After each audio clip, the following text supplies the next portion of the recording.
Insecticide India, वैसे तो आप सब इस कंपनी के बारे में जानते हैं, 22 साल से कार्यगर है। एग्रोकेमिकल्स बनाने वाली देश की एक दिग्गज कंपनी है और क्रॉप प्रोटेक्शन से जुड़े कई सारे प्रोडक्ट्स बनाती है। बड़े प्रोडक्ट रेंज है उनके साथ। 2007 में कंपनी की लिस्टिंग भी हुई थी। शो पर हमारे साथ जुड़ रहे हैं राजेश अग्रवाल साहब, जो कि कंपनी के मैनेजिंग डायरेक्टर हैं। अग्रवाल सर कॉमर्स ग्रेजुएट हैं, मार्केटिंग में इन्होंने डिप्लोमा भी किया है। 1993 में इन्होंने HIM पल्वराइजिंग मिल्स के साथ अपने करियर की करी थी शुरुआत, और 2006 में इंसेक्टिसाइड्स इंडिया के MD बने हैं। सर के कार्यकाल में हमने देखा है कंपनी लिस्ट भी हुई है और फिर वहाँ से काफ़ी बड़ी ग्रोथ भी कंपनी ने दिखाई है। Crop care federation of India CCFI के वाइस चेयरमैन भी हैं सर, और साथ ही पेस्टिसाइड्स मैन्युफैक्चरिंग और फॉर्मुलेशन एसोसिएशन ऑफ इंडिया के मैनेजिंग कमेटी के मेंबर भी हैं। तो इंडस्ट्री बॉडी के साथ भी एसोसिएटेड है, एंड ऑफ कोर्स कॉर्पोरेट जगत में तो है ही। नंबर्स आपके 10 अगस्त को आते हुए दिखे थे, थोड़ी कमज़ोर या कह सकते थोड़ी मिली जुली परफॉर्मेंस थी। रेवेन्यू इनका 14% ज़रूर बढ़ा था, बट एबिटा पर थोड़ा प्रेशर था, मार्जिन पर प्रेशर था, और ओवरऑल थोड़ी प्रॉफिटेबिलिटी भी गिर कर आई थी। आइए बात करते हैं कंपनी की परफॉर्मेंस और आगे के आउटलुक को लेकर। अग्रवाल सर, बहुत बहुत शुक्रिया हमारे साथ बात करने के लिए। एक बार तो पहले थोड़ा आगे के आउटलुक और इस करंट क्वार्टर की जो परफॉर्मेंस थी उसके बारे में बताएं। रेवेन्यू आपका जरूर 14% बढ़कर आया था, बट थोड़ा ऑपरेशनली कमजोर क्वार्टर रहा। कैसी थी परफॉर्मेंस सर? ये पिछले 7-8 महीने बहुत ज्यादा डिफिकल्ट रहे हैं एक्चुअली किसी भी केमिकल सेक्टर के लिए। खास तौर से मैं एग्रोकेमिकल की बात करता हूं तो इसके ऊपर भी एल नीनो का बुरा प्रभाव दिखाई दिया। अगर हम देखते हैं तो पूरी दुनिया एल नीनो के चक्र से गुजर रही है, खास तौर से American country, South America, North America, Europe, Africa, इन सभी कॉन्टिनेंट्स में जबरदस्त असर देखने को मिला है एल नीनो का। एशिया पर भी मिला है, लेकिन वेस्टर्न डिस्टर्बेंसेस ने हमें सपोर्ट किया। अच्छी रेंज हमारे देश के अंदर हमें शुरुआती दौर से ही दिखाई दी, जिसने बहुत ज्यादा सपोर्ट किया इस सीजन में। तो वो जो इम्पैक्ट था वो दिखाई दे रहा था, जिसकी वजह से ओवरऑल जो प्राइसेस हैं वो बहुत प्रेशर में थे, क्योंकि पूरी वर्ल्ड के अंदर डिमांड कम थी। सारे केमिकल्स के दाम गिर रहे थे और एग्रोकेमिकल के भी दाम पूरी तरीके से गिरे हैं, जिसका इम्पैक्ट हमारे रिजल्ट्स पे भी आया। Q4 जो लास्ट ईयर का था उसके रिजल्ट्स पे भी था और अभी भी था, क्योंकि जब ये प्राइसेस क्रश हुए तो डेफिनेटली कहीं ना कहीं बहुत ज्यादा प्रेशर आया जो इन्वेंट्रीज हमारे पास थी उनको बाजार में निकालने के लिए, जिसकी वजह से ग्रोथ होते हुए भी हम लोग बॉटम लाइन ग्रोथ नहीं दिखा पाए। लेकिन मुझे खुशी आप लोग को बताते हुए कि जुलाई के महीने में बहुत जबरदस्त रेंज हमारे देश ने देखी, जिससे बहुत अच्छे तरीके से सीजन की शुरुआत हुई। अगर मैं टॉप लाइन की बात करता हूं तो हमारे लिए हाईएस्ट महीना ये पिछले 20 साल में या 21 साल के हमारे करियर में सबसे बड़ा महीना हुआ, सेल्स के हिसाब से भी और कलेक्शंस के हिसाब से भी। और जो हमारे इंटरेस्ट मॉलिक्यूल्स हैं, जो नए जनरेशन के प्रोडक्ट्स हैं, वो सभी मार्केट में बड़े अच्छे से गए हैं। अगस्त के अंदर भी ये कंटिन्यू है। हालांकि रेंज अभी कम है, रेंज लोग चाहते हैं कि रेंज और हो, लेकिन फिर भी इस वक्त एक अच्छी डिमांड पैटर्न दिखाई दे रही है पूरे देश से। और मुझे लगता है कि जो Q2 जो रहने वाला है बहुत जबरदस्त क्वार्टर कंपनी के लिए होना चाहिए। ऑल टाइम हाईएस्ट क्वार्टर होगा ये हमारे लिए। वैसे भी हमारा बिजनेस साइक्लिक है जिसके अंदर Q2 बड़ा होता है, लेकिन मुझे ऐसा लगता है कि हम पिछले कई सालों का जो रिकॉर्ड है उसको पछाड़ते हुए ऑल टाइम बिगेस्ट क्वार्टर ये करेंगे, both in terms of top line and bottom line. Okay, तो both in terms of top line और bottom line second quarter better होना चाहिए। पिछले 2 क्वार्टर से तो परफॉर्मेंस पर इम्पैक्ट आ रहा है। वैसे जैसे आप कह रहे हैं सर, एक तो Q2 अच्छा ही रहता है। आगे के लिए कॉन्फिडेंस किन किन फैक्टर से आ रहा है? क्योंकि एल नीनो हमारे देश में अब तक तो इम्पैक्ट नहीं था, बट माना जा रहा है कि अगस्त और स्पेशली सितंबर में थोड़ा इम्पैक्ट आ सकता है। तो उस बीच फिर क्या कुछ हो सकता है? देखिए, क्रॉप्स की सोइंग मेजर एरियाज में हो चुकी है। राइस की सोइंग में पर्टिकुलरली डिलेज थे थोड़े से साउथ इंडिया में और ईस्ट इंडिया में, लेकिन वो भी जबरदस्त तरीके से हो रही है। तो जिसका मतलब ये है कि ऑलमोस्ट सभी क्रॉप्स की सोइंग हो चुकी है और किसान अब तैयारी के अंदर है और बहुत सारे एरिया में स्प्रेज भी चालू हो चुके हैं।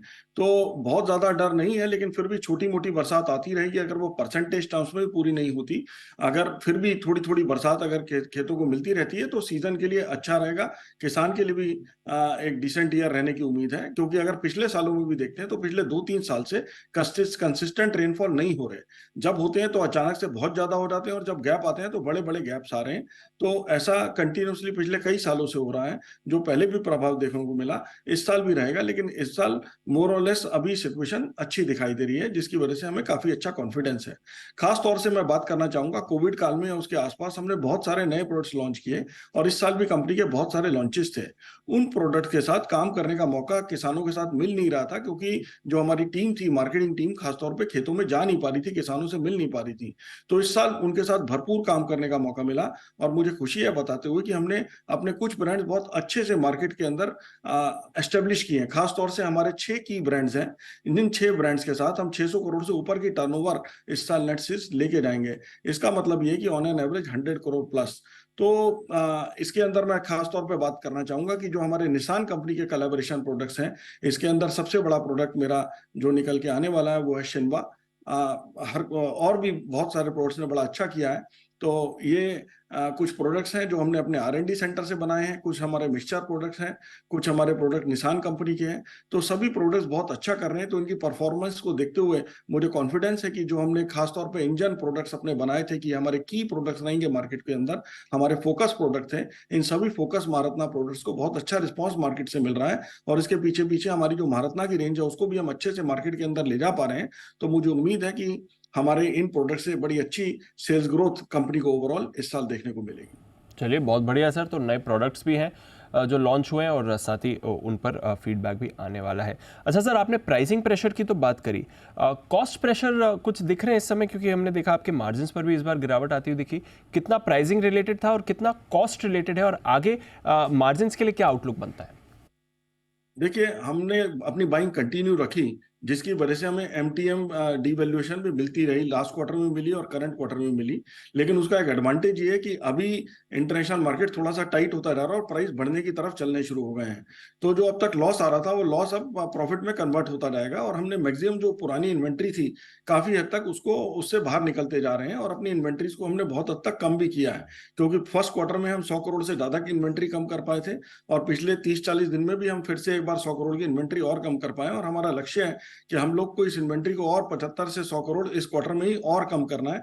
यानी 250 से 300 करोड़ की इन्वेंट्री इस क्वार्टर के अंदर हम लोग कम कर देना चाहते हैं। और मुझे उम्मीद है कि हम पूरी तरीके से इसमें सक्सेस भी होंगे। तो इन्वेंट्री बाहर जो हाई प्राइस इन्वेंट्री थी वो सारी निकलती जा रही है और मार्केट के हिसाब से हमारे पास स्टॉक्स हैं जो कि एक राइट प्राइस स्टॉक्स हैं। तो मैं समझता हूं कि प्रॉफिटेबिलिटी के अंदर वो थोड़ा सपोर्ट करेंगे। जो राइट प्राइस की परचेजिंग है, जो आज के हिसाब से परचेजिंग हुई है, मैं ऐसा नहीं कहूंगा कि पहले गलत की थी, लेकिन क्योंकि इन्वेंट्रीज थी और वो थोड़े हायर प्राइस की थी, अचानक से मार्केट गिरा तो उसका दुष्प्रभाव हमारे रिजल्ट्स पे आया है। लेकिन मुझे लगता है कि इस क्वार्टर में हम पूरी तरीके से उससे बाहर हो जाएंगे। चलिए, अंडरस्टूड सर। तो आगे की सिचुएशन बेहतर दिख रही है, ये आपके लिए क्लियर आउटलुक आपने हमें दे ही दिया है। अपनी तरफ से कुछ एक्सपेंशन कर रहे हैं सर? अलवार में आपने एक नई साइट भी एक्वायर करी है, क्या कुछ डेवलपमेंट्स कर रहे हैं अपनी तरफ से? क्या केपेक्स रहेगा आपका? जी, कंपनी का जबरदस्त एक्सपेंशन चल रहा है। हम लोग 20% के CAGR से अगले 4 से 5 साल ग्रो करना चाहते हैं, जिसके लिए हमने जबरदस्त एक्सपेंशन किए हैं। अभी अलवर राजस्थान में हमने हाल में एक प्रोजेक्ट को कंप्लीट किया है और अभी हमने बहरोड़ में एक नई साइट एक्वायर की है 15 एकड़ की लगभग, जहां पर हम अपना नया फॉर्मुलेशन और टेक्निकल प्लांट शुरुआत करेंगे, जो 2 फेजेज में रहेगा। पहले फॉर्मुलेशन की शुरुआत होगी, बाद में बायोलॉजिकल्स और टेक्निकल की शुरुआत होगी। उसी तरीके से मेरा गुजरात के अंदर भी एक्सपेंशन फाइनल फेजेज में है, जो अभी बरसातों की वजह से थोड़ा सा डिले हुआ है। 2 महीने की और डिले है इसमें। अराउंड दिवाली या नवरात्रि और दिवाली के बीच में इसको हम शुरू करेंगे और इसके अंदर भी प्रोडक्शन लाएंगे। तो मुझे ऐसा लगता है कि हमने एक बड़ा अच्छा फोकस बना के रखा है कि नए टेक्निकल्स को हमने इंट्रोड्यूस करना है, उनके ब्रांड्स को मार्केट में लेके जाना है और एक बहुत बड़ी मजबूत पाइपलाइन के साथ मार्केट के अंदर हम उतरना चाहते हैं अगले साल। मेरे 7 से 8 प्रोडक्ट अभी भी पाइपलाइन में है जो 2024-25 के लिए हमें लॉन्च करने हैं और जिसकी तैयारी हम अभी से शुरू करने में लग गए हैं। और इनके टेक्निकल्स बनाएंगे और इनके ब्रांड्स बनाएंगे और मार्केट के अंदर बहुत फोकस तरीके से इनको बाजार में लेकर जाएंगे। तो सर, ये जो गुजरात प्लांट है, आप कह रहे हैं दिवाली तक कमीशन हो जाना चाहिए, दहेज वाला, ये जब कमीशन होगा तो आपके टोटल रेवेन्यू में इसका कितना कंट्रीब्यूशन आ सकता है? देखिए, मैं कम से कम 5 नए टेक्निकल वहां से बनाना शुरू करूंगा और 1-2 टेक्निकल जो ऑलरेडी बंद है, तो आप कह सकते हैं 6 से 7 टेक्निकल और कुछ बैकवर्ड इंटीग्रेशन की प्रोडक्ट्स भी हमारे वहां पर रहेंगे, वो भी वहां से बनना शुरू हो जाएंगे। तो डेफिनेटली हमारी ग्रोथ को वो एक्सेल करेंगे और वो मेजर कंट्रीब्यूशन देंगे कंपनी की नेक्स्ट लेवल ग्रोथ लाने के लिए। तो आगे के प्लान्स अच्छे हैं। पिछली जो सॉफ्टनेस आनी थी वो पिछले 2-3 तिमाही में आ गई है, बट आगे Q2 ऑनवर्ड्स, करंट तिमाही ऑनवर्ड्स, रिकवरी इंटरनेशनल और डोमेस्टिक मार्केट्स दोनों में दिख रही है। बहुत बहुत शुक्रिया सर आज जी बिजनेस को अपना वक्त देने के लिए, और आगे के लिए भी आपको बहुत बहुत शुभकामनाएं। Thank you Deepanshu.